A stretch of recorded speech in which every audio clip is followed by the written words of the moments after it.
Well, let's consider today redemption. Today's our redemption day. So I guess fair warning, if you don't think that's going to be enjoyable content, then this may not be the most exciting video for you to watch.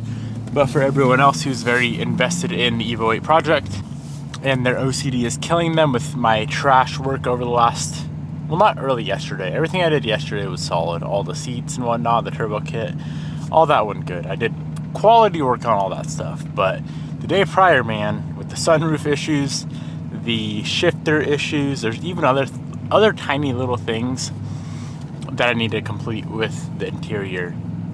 And I think the reason why I was doing those kind of things and not quality work is I kind of lost that mindset of, you take a part, you hold up the part, you look at it, and you say, is this the best this part could possibly be? And when you install like the shifter cables that are not completely smooth and, you know, buttery operational, I guess you could say, and you just throw them in anyway, that's not really having that proper mindset for a build of this caliber. At least to me, it's going to be a nice car, you know. It's turning out pretty good. So today I need to go through and redo a couple things. I think I'm probably going to save the sunroof for last. I don't even know what to do there or where to start. I wish I could find some sort of breakdown of where you adjust and what you adjust and how you adjust, and I guess the proper procedure of getting it set right, because I'm pretty sure that's the only issue that's going on. I don't think it's a weak motor or anything of the sort, but yeah, that's the plan for today, man. Just backtrack, get the whole car on the same page to where it's all good quality work, not like really nice stuff done in the engine bay, and then you go to the interior and the sunroof don't work and the shifter's crusty and stuff like that. I'm gonna get today started off by running through the coffee stand, grabbing a quick little Joe. I started adding cinnamon in my coffee and I subtracted the honey. I have been on strict, very, very strict. I mean, I don't know why you'd say strict. I've just been on the carnivore diet again for about the last week. I really enjoy how it does make me feel. And of course, on the carnivore diet, you cannot have carbs. Honey has carbs. So my current coffee is cinnamon, not cinnamon sugar, just like cinnamon, which hopefully that's acceptable within the carnivore guidelines. Bobby's the one who recommended that to me. So cinnamon and cream, and that's it.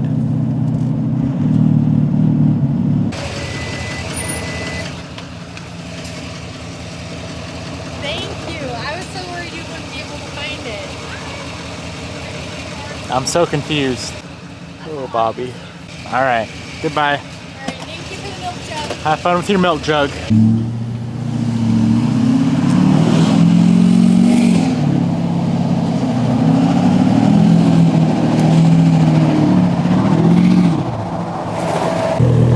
To get started off, I'm going to do a little swappy swap with some cars and get another car in this shop that's going to help me with the build. Let's get this old girl out of the way. This, my friends, is my very beautiful electric blue Evo 9, which actually happens to have less miles on it than the yellow Evo has. Now, if you don't know the car, which I'm sure a lot of you guys don't, because I've only made maybe 2 videos on it, possibly 3. I've had this Evo for, I would say, about 2 years now. Myself and Bobby flew to Tennessee to drive this thing all the way home. So it's a, like I said, electric blue Evo 9, 53,000 miles on it. Stacked up a couple thousand on the way home. It's got a built Busher 2-liter in it. I forget what cams. FP Black, flex fuel. When tuned properly, it's gonna make about 600 wheel.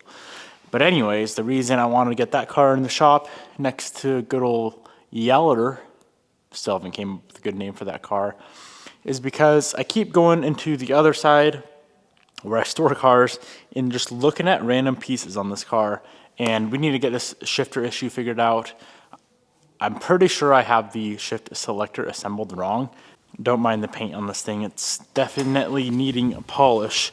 But the shift selector, it's like on the upper back side of the transmission, and I can very easily just pull this one apart and take a look at exactly how it's supposed to be. And if that doesn't fix our janky shifter issues, then we can take a look at the cables and just kind of move on from there. So I think that's the first thing I want to get started off with today, is getting the shifter dialed in. From there, we can move on to other things that I did wrong. Okay, so to access the shift selector, I'm gonna pull this stupid mini battery out that's always dead, upper intercooler pipe, and I think to get the piping off, I need to pull the intake. Pull those guys off, and we should have access to the shift selector. I wish there was such thing as a good mini battery. That's why I like to do trunk mounted stuff in Evos. I've tried to run mini batteries before with no luck. And it's supposedly a good one too, a PC680 Odyssey. Unless maybe I'm just buying the wrong ones. If you guys know of really, really good mini battery, feel free to let me know. This is gonna be such a fun car though. Of course it ain't gonna, I shouldn't say of course, but I'm not planning on doing a full-on restoration because it doesn't really need it. It's a pretty clean car overall. Some of the stuff with the build is a little bit janky. I would do a nice exhaust manifold because the factory one looks ridiculous, and just finish up some stuff with the build. Get her tuned, slap a new clutch in it because it needs one, and let her rip. Hey, there's my carbon fuse box cover I wanted. Clear coat's failing though, so I don't want that one, but that is pretty sweet to know they make them. Battery is completely out of the way. Also, I love how much free space it gives you with no battery in the engine bay. Clears and cleans everything up. Ow. Intake out of the way. She got a hydraulic throw bearing, that's cool.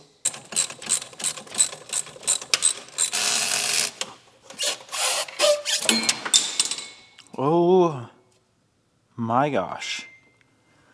Boys. What the hell? Is that even a weld? With the cables off, I can see how the selector feels. Okay. Now let's take a look at the yellow one. It is 100% confirmed, reading my videos again, that the shifter cables are bent. So I gotta pull these things back out of the car, Jared. You know how dumb that is? Before I pull them out of the car, I do know exactly where they are bent. So I'm gonna try that first, just to hopefully save us a little bit of time. If you take a look at this cable right here, when you push on it, it is connected to the shifter. It should just spring back by itself, and it does not. You know what? I was supposed to bring leather conditioner today. Guess what I forgot to bring? Leather conditioner. Not a big deal. I'm just gonna get this WK shifter on out of here for now, so it's a little bit easier to work.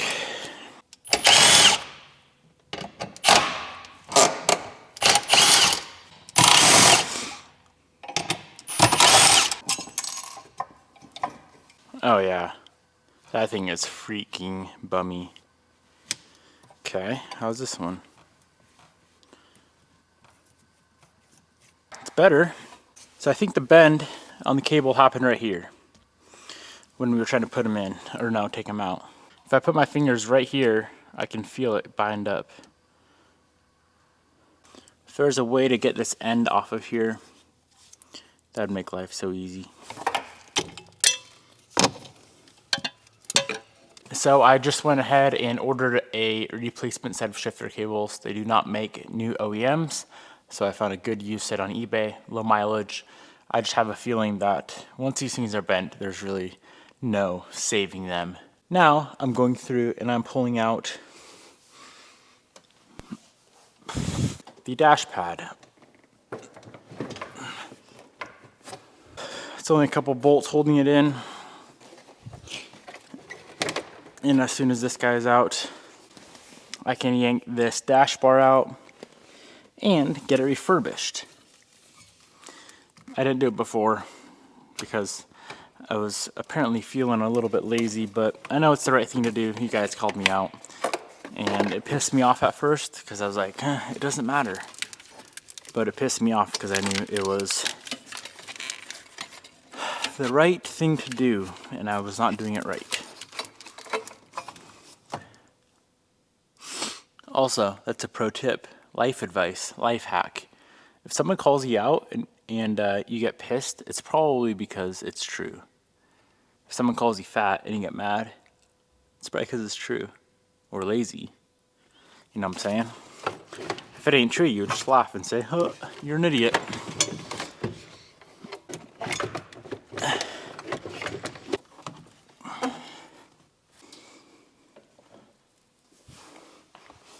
Alrighty, let's see if we can sneak this dash bar on out of this thing without hitting the seats, hitting the door panels, hitting anything.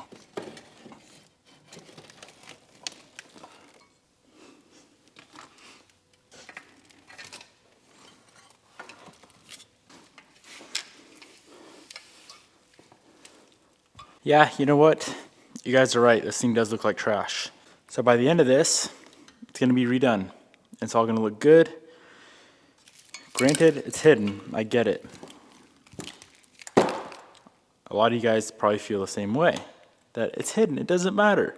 But it does matter. Everything matters at the end of the day. So we need to completely pull this thing apart. Steering column off. Wiring off. I don't know if this is going to fit in my blaster, but I'm going to give it my best shot. Now, of course, that is a ton of wiring to remember where it all goes. But we should be able to figure it out just fine.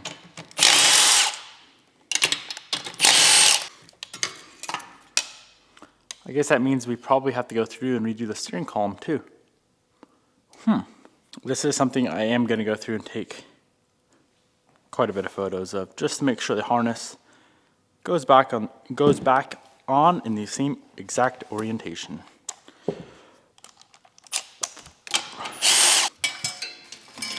Voila.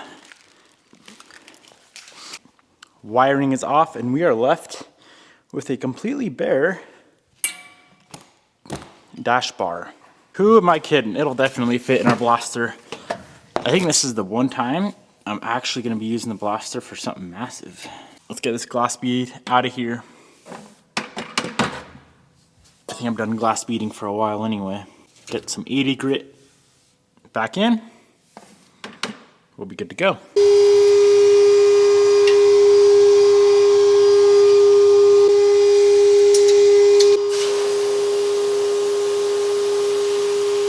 A long while later, this thing is freaking massive and very weird and awkward to rotate in the blaster, but it's finally done. Finally completely sandblasted.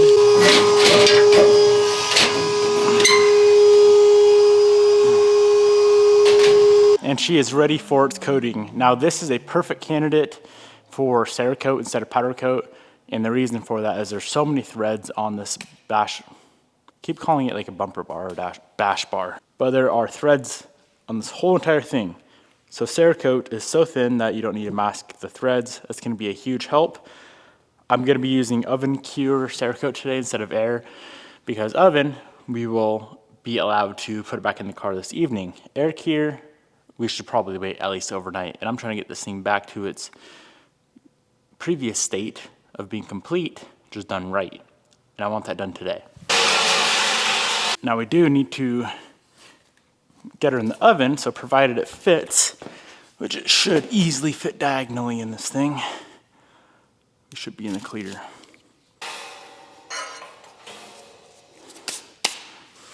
Alrighty. Gas out phase with the oven cure Cerakote is 1 hour, 60 minutes at 300 degrees.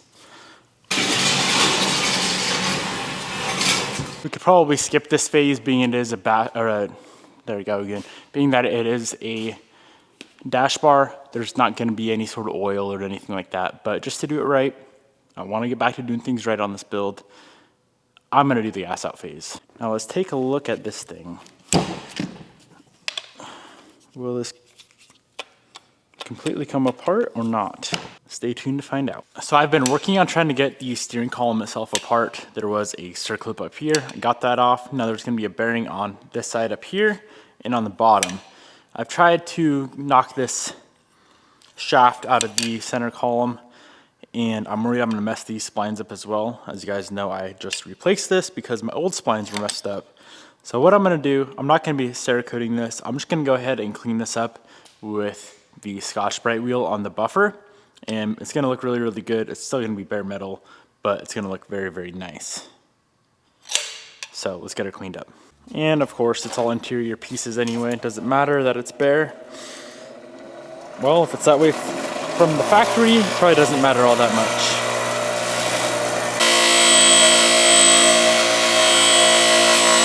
An hour later, we're out of the oven. Let's get all the sand off of it, make sure it's clean. So out of all of these Cerakotes that I have, bronze, black, clear, silver, everything, multiple blacks, the only one I have here that is an oven cure is the satin aluminum. Now, this is a very, very nice color, and I'm glad I have this color because it's gonna look very OEM on that dash bar. So let's get it mixed up. Now this does take this is a two-part, so it takes a catalyst as well. It's not like the air cure where this is the one we've been spraying a lot recently, MC160, where you just spray it on and let it cure for 5 days with no catalyst or activator. This does have a part B as well, right here. And you can change the shine of this, the sheen, I guess you could say, with how much activator you use. Let's get it mixed up, and let me show you guys how this works. We have our scale here, and I'm going to be measuring in grams. So a catalyst ratio of 24:1 is the lowest gloss. Standard gloss 18:1, higher gloss 12:1. I'm just going to do it in standard gloss level. It is a satin finish anyway. And let's see, it's been a while since I sprayed this. You want to go for a coating thickness of 1 to 2 mils. This is generally achieved with 2 to 3 coats. We gotta get this thing in the oven, man. 250 degrees for 2 hours is the cure schedule on this. Wowza. All right, so let's get it mixed up. 18 parts of this to 1 part of the part B catalyst. So I'll probably, let's see, 18:1. Let's tear that out. I'll probably do 32 grams to start. That'd be 34 grams to start.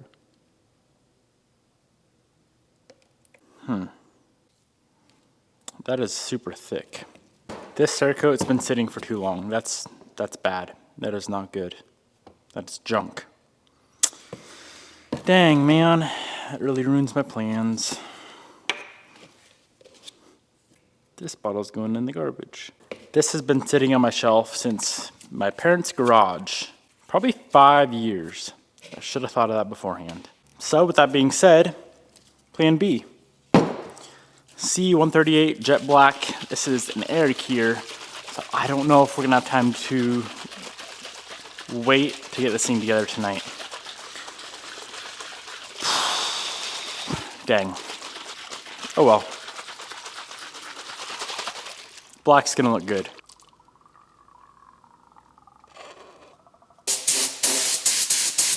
So here's how it looks with the wet Cerakote on. As soon as it dries, the whole thing's gonna look kind of like that.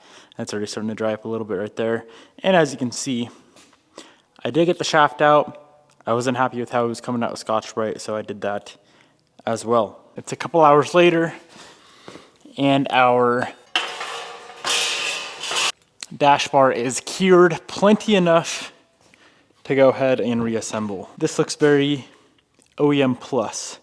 It's not a super shiny black, more of a flat neutral black, which is perfect. Gave the harness a quick blow down with some air. I didn't want to pressure wash it and get water in all the connections, just because I knew this thing was going to go back together tonight. So now we got to figure out how all this sits. So what I do know is that fuse box goes here. So you start here.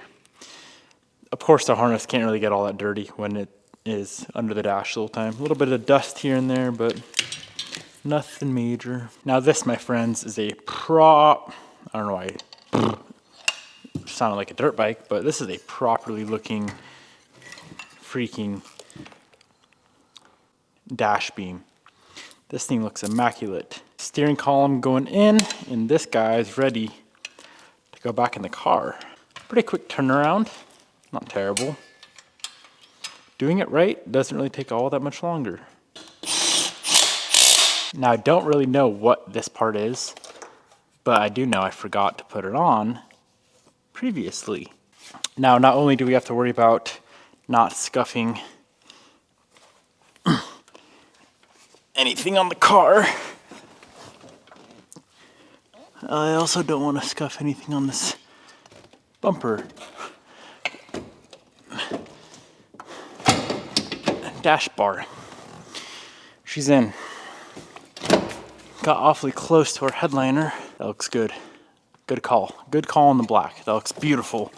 I think there's only, let's see, there's 8 bolts total that hold this thing in. The 4 main ones and then 4 down here.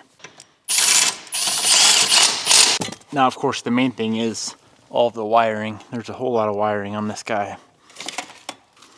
Whole lot of wiring. Let's not forget the blower motor this time around. Plug that in first so I don't forget. Bam, bam. It's funny how quickly this goes once you've already done it. That's good, good. Tweeter wire drops down. Bam. Bam, bam. And then this harness runs over here. With all the wiring done, ooh, this guy. How did I do this before? And somehow fish its way back in. Please don't fall. Voila. There you have it. Our dash is back together. It looks exactly, it's in the same, or nearly the same position as it was this morning. I did not put the cluster back in because there's a few little mods we're gonna have to do on that thing. But yeah, it looks the same without the rusty bar underneath the dash. From the outside, of course, it looks identical. So now I'm trying to move on back to the sunroof. I decided to spend a little bit of time on it to see if I can diagnose some things. And if we take a look, it appears our motor is most likely gone bad on us. It will slowly go up and slowly go back down. But as far as trying to get it to go back, there's nothing there. Just checked battery voltage on the car battery itself, and that's, I mean, it's a brand new battery, so I know it's not a voltage issue. I think we killed the motor, so of course trying to diagnose this thing with a blown motor probably isn't going to be the easiest thing in the world. Do they even make them? I do feel a whole lot better now, if I'm being honest, about the state of how everything is going. Just one good solid day of trying to take care of some issues and we should be back on track. Evo 8 sunroof motor. Let's see. I could just check. I'm sure there's a test I can do for the motor itself. But as far as a new OEM motor goes, part number MN126654, there may be like a new replacement or refurbished type of deal. $432? What? That's a rip. Let's make a quick phone call. Hey, what's up, bro? Yeah, it's so funny you texted me. I was about to call you and ask you some questions anyway. Oh, what's up? So I'm trying to, is there a good way to test like if the motor itself is going bad on the sunroof? Like not outputting proper, I guess, power, you could say, to the track? I mean, you can test it, but that test is useless. It's not going to show us anything just because the fact that in the video it opens up and down, that shows that the motor is getting good power. Yeah. If you were getting, bad power and ground, it would do absolutely nothing. I understand that side. I'm talking, I guess, if the motor is like going weak itself. Oh, so the best thing you can do is use an amp clamp and just put around the wire and see how much current it's drawing. You know, on a motor like that, when it's opening and closing, I'd expect anywhere between 12 to like 16 amps. Anything below that, then the motor is going weak. Okay, because I'm trying to mess with it right now. It will tilt up and tilt down slowly, but dude, it doesn't go back whatsoever. What'd you lubricate it with? It was like some white lithium grease. Is what Have you connected the scan tool to it to see if you have that calibration procedure? Or actually, it might even be done without a scan tool. There might be just a... I was doing the calibration yesterday. So yeah, you open it all the way, and then you close it, tilt it open, and then like hold the button or something. But to start the calibration, you need to be able to open it all the way, and I can't even get it to open a millimeter. If you you should be able to do it with the scan tool. All right, so I at least want some sort of answer as to if my motor's bad or what's going on. So I've been talking to my man Nick, and we're just gonna bypass the switch really quick and see what happens. So if I ground the green and black wire, that should be giving it the signal to open. And then grounding the yellow and green would be close. Nothing. I think my motor's shot. Okay, so the switch is not bad. I'm pretty sure this motor is just done for. So I did some testing and pretty much gets the same results as to if I use just the switch itself. If I ground green and black to open it, it does nothing. But I can tilt it by just grounding one of the wires. So it's just doing the same thing that this switch does. Okay, I know I've told you this a couple times. Do you have a test light yet? Did you buy one? I do have a test light. I finally bought one. What's that? I said I finally bought one. Hell yeah. Okay. If you put the test light on ground, and you keep the connector for that sunroof plugged in, can you back probe it from the connector side? Trying not to crease my headliner at the same time. I don't know why the hell I put the headliner in when my sunroof ain't working. I was just getting so pissed off at this car, dude. Now it's going to be a pain in the ass to remove because you put all the plastic on the seat. So you got to remove all that. I've torn these things apart like a million times, so it should be pretty quick. Like I just had the dash out today to, of course, took it back out and Cerakoted it.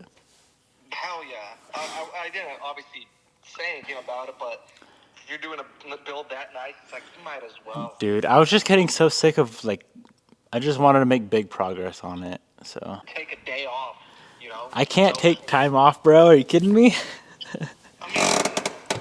Yes, sir. The light does come on.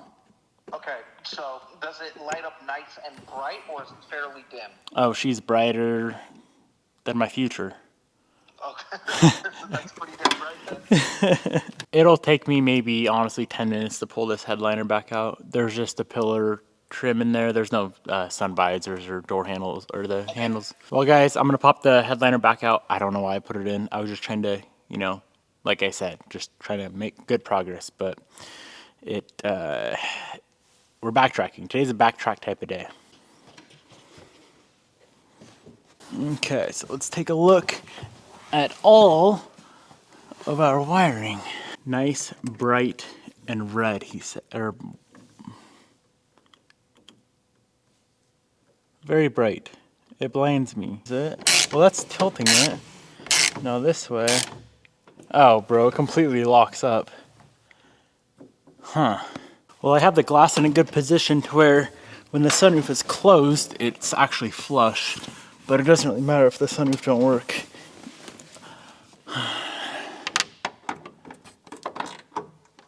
So the current plan is to just pull the glass all the way out, which apparently if you just pop these 4 screws off, the glass should just come out of the top, right out the roof. I really would just, it sounds nice and in a way more simple to just replace the entire roof with the carbon roof. They're expensive. I saw you guys tag me in one on Marketplace that was like $3,800 or something crazy. So they're expensive, and just giving up on the sunroof is just giving up in general. Oh yeah. Oh, it's kind of heavy. So what happens now, if we try to open it with the glass out, is what we're looking to see. It does nothing at all. Nothing at all. Alrighty, sunroof's coming back out. Should be quite a bit easier and lighter with the glass out. And being that this is like the 500th time I feel like pulling it out, one day we'll get this sorted. I feel like I'm so deep now, so invested in the sunroof saga that I should just get it done and fixed. It would be pretty sick cruising around in your Evo with the sunroof open. I must admit, that would be fun.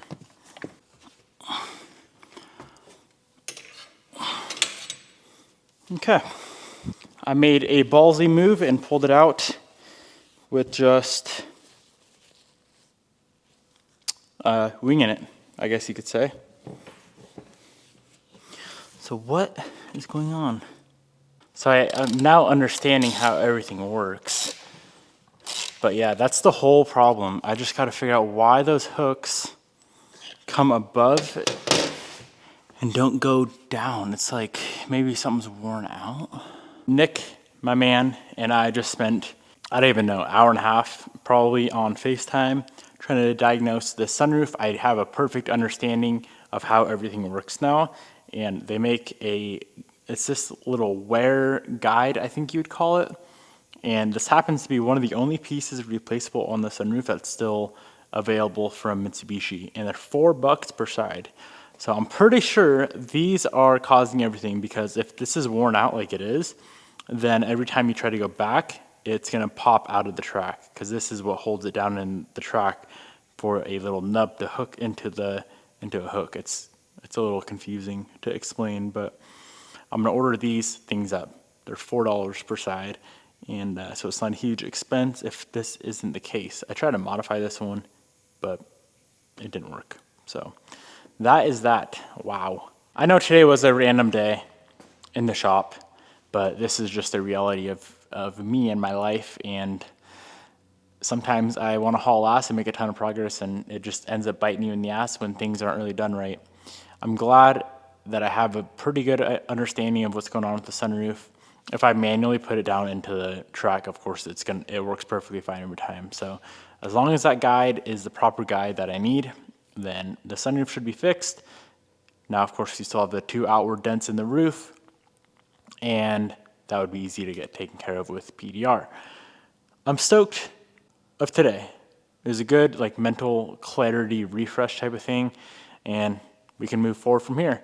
Unfortunately, those clips are probably going to be about a week out, but that just gives us an opportunity to do other things, which we'll do tomorrow. It is freaking 9 o'clock. I'm supposed to leave the shop every day at least by 7:30 is when I try to get out of here, so I can go to the gym, be home by 9, and then go to sleep, and then wake up and do it all over again every day of my life. Hope you enjoyed. Thank you guys for keeping me accountable and in check, and I'll see y'all in the next video.